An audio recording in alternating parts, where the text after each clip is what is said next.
सुदेश जी, अभी तक जो जानकारी मिली है उसके आधार पर चुनाव आयोग के अधिकारी ये कह रहे हैं कि पकड़ी गई जो ईवीएम थी वो रिजर्व्ड ईवीएम थी, जिसे चुनाव प्रक्रिया से अलग कर दिया गया था। इसके बारे में और जानकारी विपिन चौबे के पास है। विपिन चौबे, कुछ अपडेट है क्या इस मामले में, क्या हो रहा है?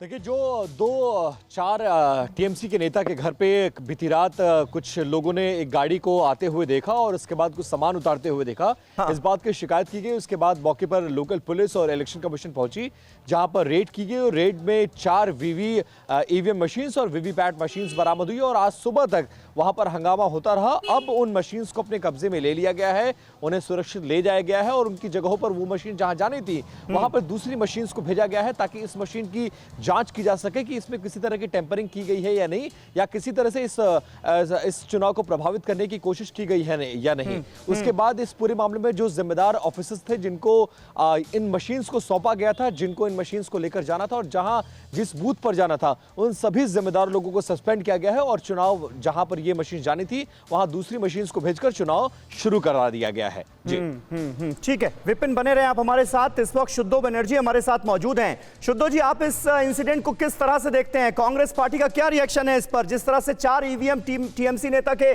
घर से बरामद हुई, वीवीपैट मशीन बरामद हुई? देखिए, ये तो सुबह की खबर है।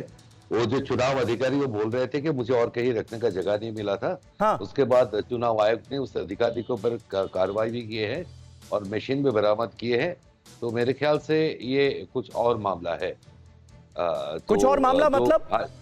और मामला मतलब कि वो उनको बोला गया था, वो कह रहे थे कि मेरे पास ईवीएम मशीन रखने का कोई जगह नहीं मिली थी, मैं दर दर भटका, लेकिन फिर यही जगह रखा गया। फिर उनको पूछा भी गया और कोई रखने का जगह नहीं मिली थी, कोई किसी कहीं पे भी रख देते, एक टीएमसी नेता के घर पर क्यों? यही बात था। लेकिन बात जो आप मेन जो मुद्दा है कि चुनाव को लेकर हिंसा, आप प्लीज मुझे थोड़ा कहने देना और बीच में और कोई ना बोले।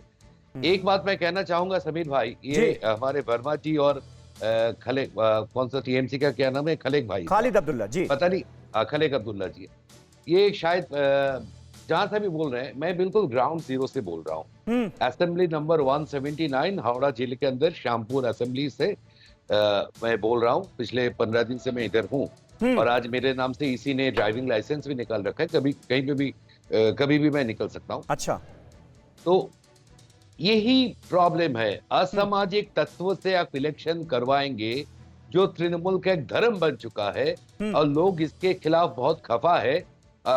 कड़ी धूप के कारण मैं चश्मा पहन के कर रहा हूँ, माफ कीजिएगा जी। इसी के कारण लोग टीएमसी पर खफा हुआ है। अब प्रॉब्लम ये हो गया, भाजपा के पास इनके खिलाफ बोलने का कोई मतलब कोई लोकल स्टैंडर्ड नहीं है, क्योंकि ये जो लोग है, ये दीपक हल्दार के बाप बोल रहे थे, ये टीएमसी से भाजपा में आए हैं। वही असामाजिक तत्व से भाजपा टीएमसी के स्टाइल से टीएमसी को हराना चाहते हैं, प्लस मोदी जी प्लस अमित शाह जी। तो बात क्या हुआ, जनता के पास तो वही हुआ ना कि झड़प, या तो ये मारे या तो वो मारे। तो इसीलिए तो दीदी ने आपकी पार्टी को और तमाम एंटी बीजेपी पार्टीज को चिट्ठी लिखकर कहा था कि साथ आ जाओ, बीजेपी का मुकाबला अगर करना है तो साथ आ जाओ। आप लोग आए नहीं साथ। तभी तो बात हुई है ना। ये तो एक ही सिक्के की दो पहलू है, ये साबित हो चुके हैं। और दूसरी बात है, आप देखता पहले चरण से दूसरे चरण में भी, तीसरे चरण में मेरा डर था, मैं फेसबुक में भी लिखा था। हर चुनाव से पहले वाले रात को एक भाजपा कार्यकर्ता के आपको मिलेगा जो एक मतलब मार के या जो भी बोलिए पेड़ से टांगा हुआ। तीनों घटना हो रहे, तीनों बार में चुनाव के पहले वाली रात को हो रहा है और हर बार मीडिया ने इसको रहस्य मृत्यु मतलब संदिग्ध हत्या की बात कर रहे हैं। फिक्र आपकी, सोमवार से शुक्रवार रात 9 बजे सिर्फ TV9 भारतवर्ष पर।